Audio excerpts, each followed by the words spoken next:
মন্ডল স্টুডিওর নিবেদন গ্রাম বাংলার ভূতের গল্প। নমস্কার শ্রোতা বন্ধুরা, আজ আপনারা শুনবেন লেখক বরেন চক্রবর্তীর কলমে থাবা। গল্পটি খারাপ লেগেছে, ভালো লেগেছে, দারুণ লেগেছে, আপনাদের মনে যাই প্রতিক্রিয়া হোক না কেন অবশ্যই একটি কমেন্ট করে জানাতে ভুলবেন না। আর ভিডিওটি ভালো লাগলে অবশ্যই একটি লাইক করে চ্যানেলটিকে সাবস্ক্রাইব করে আমাদের পাশে থাকবেন। গল্প পাঠে আমি রাজি, তবে সে দেরি না করে অতি শীঘ্র শুরু হতে চলেছে আজকের বিশেষ নিবেদন।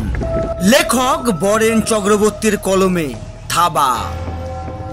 এই কাহিনীর সমস্ত চরিত্র এবং ঘটনা কাল্পনিক। বাস্তবে জীবিত বা মৃত কোনো ব্যক্তি বা ঘটনার সাথে এর কোন রকম মিল থাকলে তা সম্পূর্ণ অনিচ্ছাকৃত এবং কাকতালীয়। গল্পে ব্যবহৃত অপ্রাকৃতিক এবং অলৌকিক ঘটনা শুধুমাত্র কাহিনীর পরিবেশনের উপক্রম মাত্র। কুসংস্কার বিশ্বাস করবেন না, কুসংস্কার ছড়াবেন না।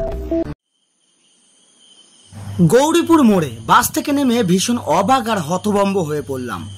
দেখি সকল দোকানপাট বন্ধ, তার উপর কোথাও কোনো জনমানবের চিহ্ন মাত্র নেই। হাতের ঘড়ির দিকে তাকাতেই আমি চমকে উঠলাম। রাত প্রায় 11:30 বাজে। ট্রেন মিস, তার উপর ঠেলাঠেলি গুতো এড়ানোর জন্য দুটো বাস ছেড়ে দিয়েছি ঠিকই, তবে এতটাও যে রাত হয়ে যাবে তা ভাবতেই পারিনি। হয়তো অতটা অবাক হতো না যদি দীর্ঘ এই পথটা বাসের মধ্যে আরামে ঘুমিয়ে না কাটাতাম। তা যাই হোক, গৌরীপুর মোড় থেকে মিনিট 30 সাইকেল জার্নি করলেই 3-4টে ছোট গ্রাম আর একটা বিরাট নির্জন ফাঁকা মাঠ পেরিয়ে আমার গায়ের দেখা মেলে। গৌরীপুর মোড় থেকে ডান হাতি রাস্তাটায় হনহনিয়ে ঢুকে পড়লাম। ইট বিছানো এই পথটাই সীতাগঞ্জের সামনে দুটি শাখায় ভাগ হয়ে গেছে, আর তারই একটা ছুটে গেছে আমার গায়ের দিকে। ডান হাতি রাস্তাটা ধরে কিছুটা হাঁটার পর বাঁ পাশে এক ছোট্ট বাড়ির বন্ধ দরজার সামনে দাঁড়িয়ে পড়লাম।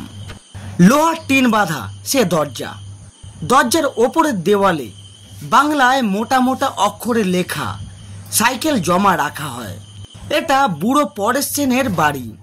যারা কাজকর্ম, লেখাপড়া ইত্যাদি তাগিদে গা ছেড়ে শহরের দিকে যায় তারা প্রায় সকলেই এখানে তাদের সাইকেল আর মোটর সাইকেলগুলো জমা রেখে যায়।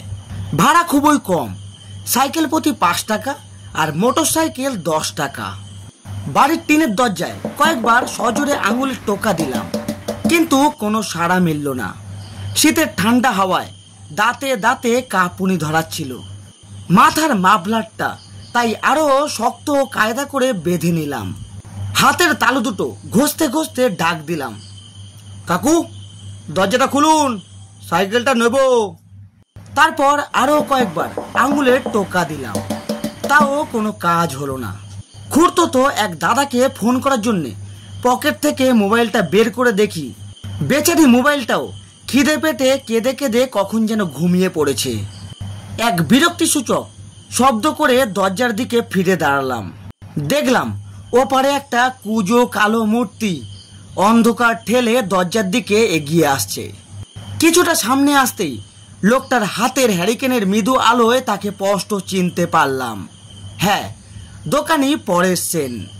এতক্ষণে আশ্বস্ত হলাম, মনে অনেক দুশ্চিন্তাও দূর হলো, মাথাটাও খানিকটা হালকা হলো। বুড়ো পরেশ সেন হ্যারিকেনটা উঁচিয়ে ধরে আমার মুখখানা ভালো করে কয়েকবার দেখে নিয়ে কাঁপা গলায় বলে উঠল, ও তুমি? তা এত রাত অবধি কোথায় থাকো বাবু? আমি তেমন কিছু না বলে শুধু একটা হ্যাঁ হু দিয়ে তার পিছু ঘরে এসে ঢুকলাম। বুড়োর সারা শরীর কালো মোটা আরামদায়ক চাদরে ঢাকা, মাথায় মাংকি টুপি, পায়ে একজোড়া ছালোলা কালো বুট, আর চোখে সেই চেনা মোটা ফ্রেমের চশমা। কয়েক সেকেন্ড বাদে টর্চ হাতে দরজার বাইরে বেরিয়ে এসে সাইকেলে চড়ে বসলাম, আর তৎক্ষণাৎ বাড়ির মোটা লোহার দরজাটা সশব্দে বন্ধ হয়ে গেল। ঠান্ডায় কাঁপতে আমি সাইকেল চালাতে থাকলাম। ইতিমধ্যে হাতে 10 জোড়া গলিয়ে নিয়েছি। হঠাৎ খেয়াল করলাম কাঁপা ঠোঁট দুটো আমার অজান্তেই কখন গুনগুনিয়ে সুর ভাসতে শুরু করে দিয়েছে।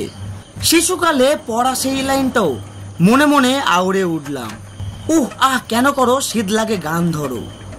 এইভাবেই গুনগুন করতে চলল আমার অভিযান।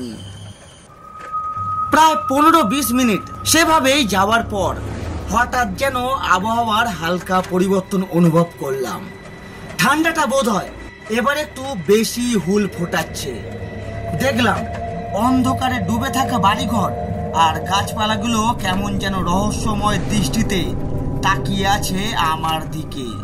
তারা যেন আমাকে ঘিরে চুপিসারে কি সব ফন্দি এঁটে চলেছে। সিদ্ধারাবে ঠান্ডা কিছু একটা যেন নিচের দিকে অনবরত নেমে যেতে থাকলো। সাইকেলের প্যাডেলে আমি জোরে চাপ দিলাম, কিন্তু সাইকেলটা আগের মতো আর টানতে পারলাম না। পা দুটো যেন ঠান্ডায় জমে গেছে। মনে হলো সাইকেলের পেছনে কেউ যেন হিমালয় পর্বতটাকে বেঁধে দিয়ে গেছে, আর আমি কাঁদরে কাঁদরে সেটাকে টেনে নিয়ে চলেছি। ভয়ে শরীরের ভারসাম্য হারিয়ে ফেললাম।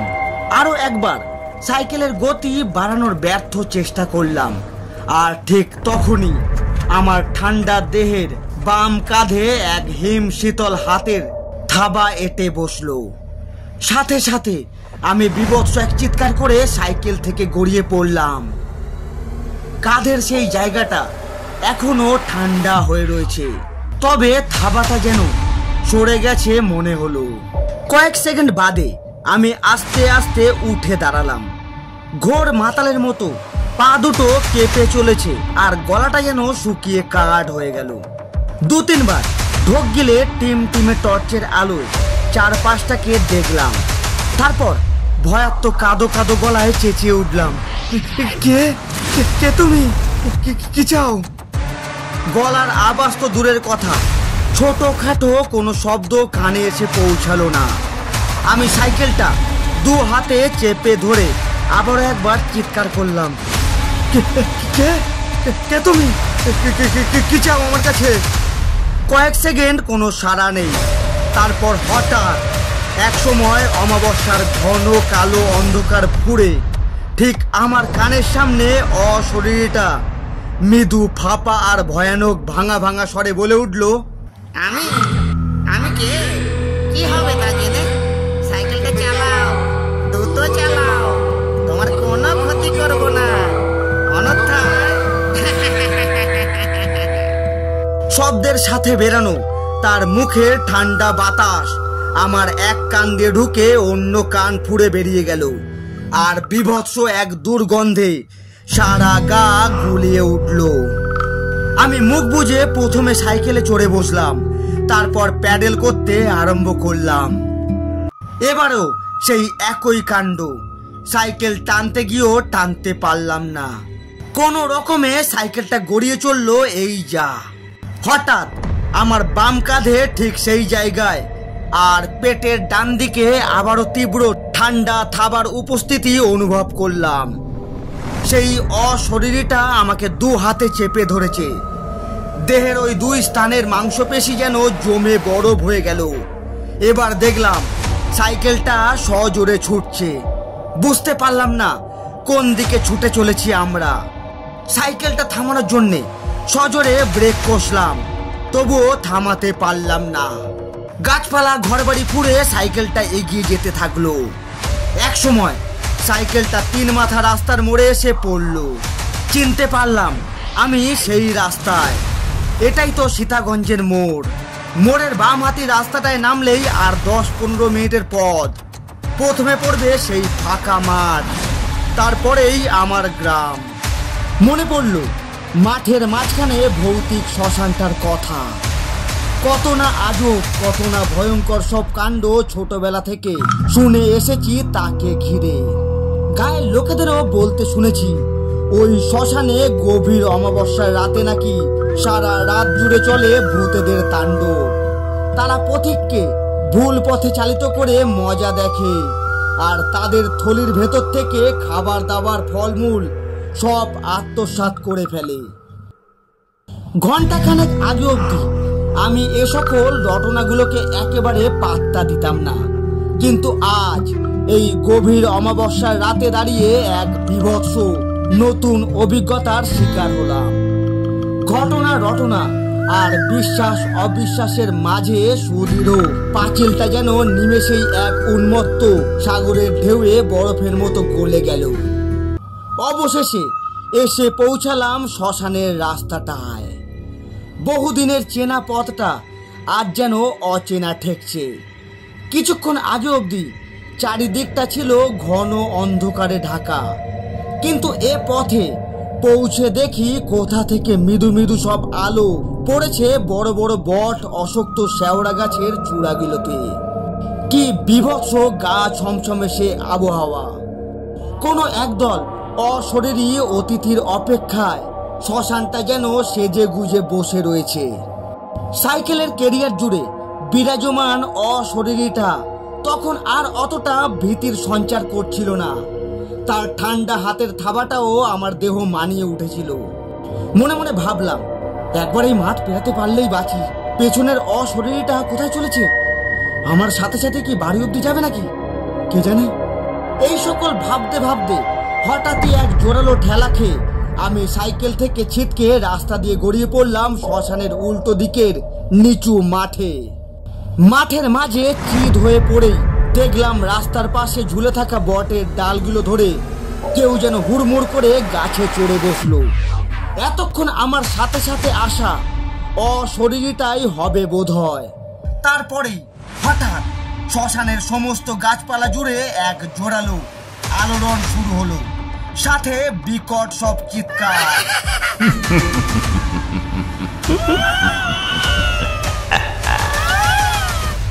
সহস্র অশরীরী দাপাদাবিতে বোধহয় গাছের ডালগুলো হুড়মুড় করে একসাথে ভেঙে পড়ল।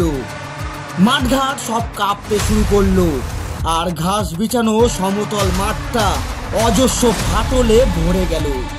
পায়ে ভর দিয়ে উঠে দাঁড়ানোর সামর্থ্য ছিল না আমার, তবু বহু কষ্টে কোনো রকমে উঠে কাঁদরাতে কাঁদরাতে বাড়ি ফিরলাম।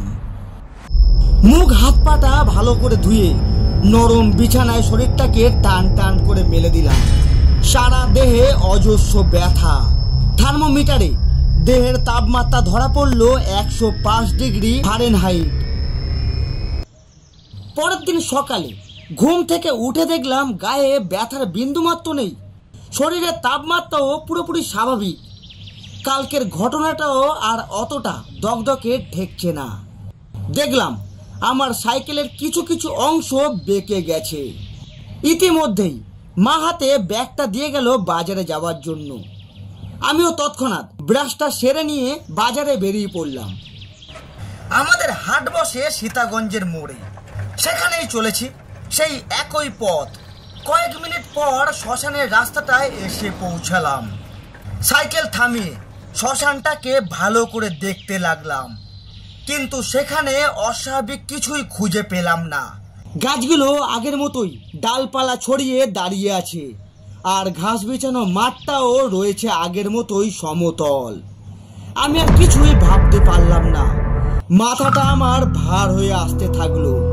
শ্মশানটা ছেড়ে আসার সময় দেখি মাঠের গাছপালা, পেটে পেটে ঘাস, আর লোহার চুল্লিটা আমার দিকে ঘাড় ফিরে সমানে হেসে চলেছে।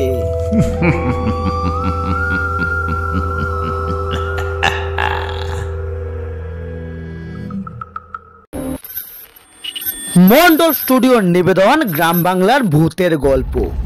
নমস্কার বন্ধুরা, আজ আপনারা শুনছিলেন লেখক বরেন চক্রবর্তীর কলমে থাবা। গল্পটি কেমন লাগলো অবশ্যই একটি কমেন্ট করে জানাতে ভুলবেন না, আর ভিডিওটি ভালো লাগলে অবশ্যই একটি লাইক করে চ্যানেলটিকে সাবস্ক্রাইব করে আমাদের পাশে থাকবেন।